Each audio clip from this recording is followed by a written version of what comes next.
Bameka abali Facebook. I think all of you. Have you received? Oh God. Have you more receiving a friend request? Is abayindi? Yes. Those only the sound here. Abayindi. Bali so terrifying. Instead of saying about Uganda, abasajja batu violating up social media because of the way we dress, engeri gye twambalamu buno ereeta obuzibu n'ebintu ebifaanana bwebityo. Neze njagala okudisagreeinga. Root cause ya online violence evira ddala mu community zetubeeramu. Tekiri kunyambalayo cause abayindi abo babeerera ddala mu environment ng'abakazi beebisse bonna bonna. Naye ate ekintu ekyokuba nti abakyala beebikka nnyo babeera mu environment nga they are not seeing anything. Kyekisinze n'obbaleetera obuzibu okuba nti balinga ente ezirunduka ntembuzi balina that sexual urge eri waggulu nnyo 100%. Bwe bajja ku social media beeyambula ne bamasturbatinga ne batusindikira ebifaananyi.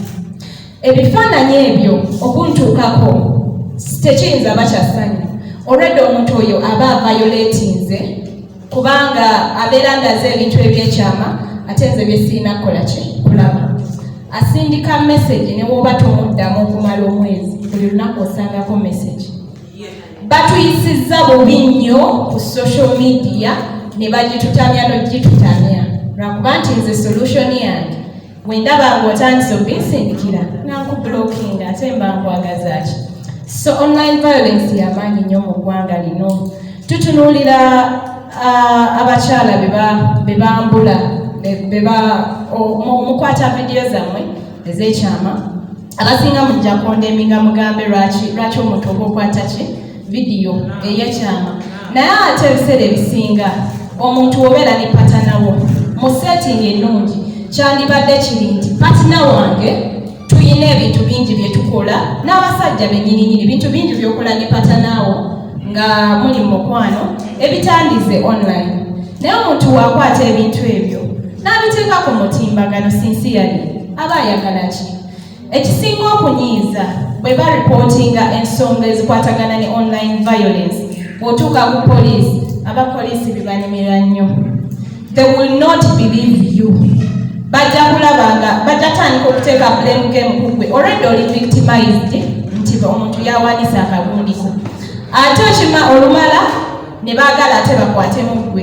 Lwaki okwata nze gwe baviolatinze mbuuza asaasaanya pornography ng'omuntu eyamusaasaanyiza yennyininyini eyamutadde ku mutimbagano tomukutte. Tolaba nti logiki y'abapoliisi baffe olumu ebulamu wabula nandirabye nga recommendation twandifubye okulaba nga omuntu abeera in charge ku nsonga za violence be it not online violence ne tufuna engeri gye tusensitizingamu abapoliisi ne tucoming up with one person omuntu group y'abantu abahandlinga such issues anything related to violence be it sexual harassment be it anything ekya violence ne tufuna omuntu omumalifu kubanga abapoliisi ebiseera ebisinga naddala mu family court otukayo ng'ekituufu kiri nti they are not aware of some issues nga nabo balina biases zaabwe.